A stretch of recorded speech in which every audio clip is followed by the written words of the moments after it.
नमस्कार मित्रमैत्रिणींनो. आजच्या आपल्या कथेचं नाव आहे धागा.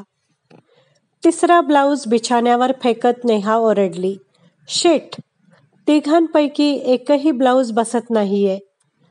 दाढी करता करता अरुणने बाथरूममधून म्हटलं, तुझ्याकडे इतके ब्लाऊज आहेत, फक्त हे 3 का घेऊन बसली आहेस? कारण ह्या साडीवर हेच 3 ब्लाऊज आहेत. आईने गेल्या दिवाळ सणाला घेतली होती ही साडी मला. तिनेच मोठ्या हौसेने आमच्या टेलरकडून स्लीव्जलेस, लॉंग आणि शॉर्ट स्लीव्जचे ब्लाऊज शिवून आणले होते. वर्षभरात मी इतकी सुटलीये की ह्यातला एकही ब्लाऊज मला बसत नाहीये आणि मला काही उसवता येत नाहीये. टेलरकडे घेऊन जा मग. मला वेळ नाहीये आणि असता तरी आईने दिवाळीत कोणत्या टेलरने ब्लाऊज उसवून दिला असता? इतक्या साड्या आहेत तुझ्याकडे, त्यातली एखादी नेस की. का इतका त्रास करून घेतेस? गालावर आफ्टरशेव चोपडत अरुण म्हणाला. नेहा पुढे काहीच बोलली नाही, पण मनात एक चक्र सुरू झालं. पुरुषांना कळायचंच नाही ना? सांगून कळत नाही तर स्वतःहून काय कळणार? गेल्या वर्षीच्या दिवाळीच्या आदल्या रात्री नेहाची आई वारली. रात्री अचानक छातीत दुखू लागलं. तातडीने हॉस्पिटलला नेलं, पण त्याआधीच तिने आपला प्राण सोडला होता. त्यामुळे नेहाची गेली दिवाळी दुःखाची होती. आईने दिलेल्या साडीची घडी मोडता आली नव्हती. वर्षभर लागलं नेहाला त्या दुःखातून बाहेर यायला. तिचं रोजचं जिम, व्यायाम कुठेही मन लागत नव्हतं. वजन वाढलं होतं. 2-1 महिन्यांपूर्वी कुठे ती हळूहळू पूर्वपदाला येत होती. उद्या दिवाळी. आईने दिलेल्या साडीची घडी मोडायची म्हणून तिने 3ही ब्लाऊज घालून बघितले. एकही बसत नव्हता. रोजची धावपळ, सकाळची नाश्त्याची, डब्यांची तयारी, तिचं ऑफिस, त्यात सध्या घातलेला फराळाचा घाट.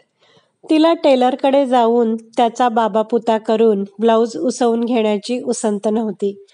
तिने हलकेच साडीवरून हात फिरवला. आईने ही घेताना असाच हात फिरवून तिचा पोत पाहिला असेल. तिचा स्पर्श झालेली शेवटची साडी आहे ही. जणू नेहाला त्या साडीमार्फत आईचा स्पर्श जाणवला.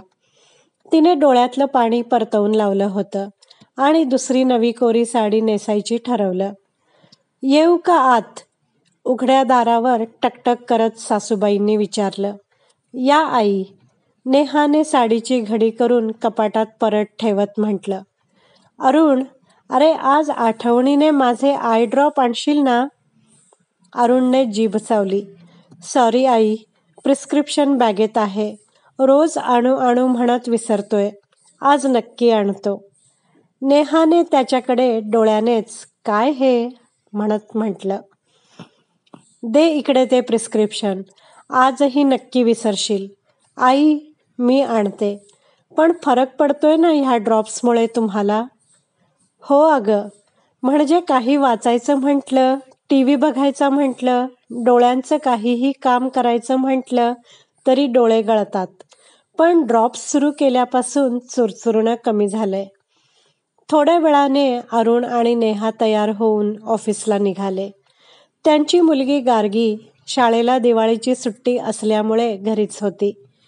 संध्याकाळी नेहाने घरी आल्या आल्या सासूबाईंच्या खोलीत जाऊन त्यांना त्यांचे आय ड्रॉप्स दिले. त्यांच्या खांद्यावर कसलासा एक धागा दिसला तिला. तिने तो काढून बाजूला झटकला आणि तिच्या खोलीत गेली. तिच्या बिछाण्यावर तिने सकाळी ट्राय केलेले ते 3 ब्लाऊज होते. तिच्या नक्की लक्षात होतं की तिने ते 3 ब्लाऊज परत कपाटात ठेवले होते. मग तिला तो सासूबाईंच्या खांद्यावरचा धागा आठवला. ब्लाऊजच्याच रंगाचा होता. तिने हसत 3ही ब्लाऊज ट्राय करून पाहिले. 3ही ब्लाऊज छान बसत होते. ती तडक सासूबाईंच्या खोलीत गेली. तिचा चेहरा पाहून त्या म्हणाल्या, बसतायत का आता नीट? परफेक्ट अगदी. पण डोळे गळतात ना तुमचे. किती वर्षाने घेतला सुईदोरा हातात.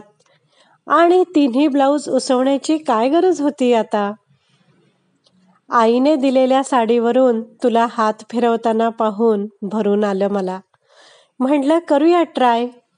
गार्गीकडून तुझ्या कपाटातून ब्लाऊज तर काढून घेतले, पण सुईत दोरा काही टाकता येईना. मेलं मला काही दिसच ना. मग तिच्याकडूनच घालून घेतला. नंतर बसला हात तर म्हटलं उसवून टाकू तिन्ही. नेहाने हसून मान डोलावली आणि सासूबाईंच्या डोळ्यात ड्रॉप्स टाकून ती बेडरूममध्ये परतली. ह्यावेळी तिने डोळ्यातलं पाणी परतवून लावलं नाही. ती साडी, तिची आई, ती आणि सासूबाई या तिघींनाही बांधणारा धागा झाली. मित्रमैत्रिणींनो, कशी वाटली तुम्हाला ही कथा? या सुंदर कथेचं सर्व श्रेय लेखिकेलाच आहे. कथा आवडली असल्यास व्हिडिओला लाईक करा, शेअर करा, कमेंट करा, सबस्क्राईब करा.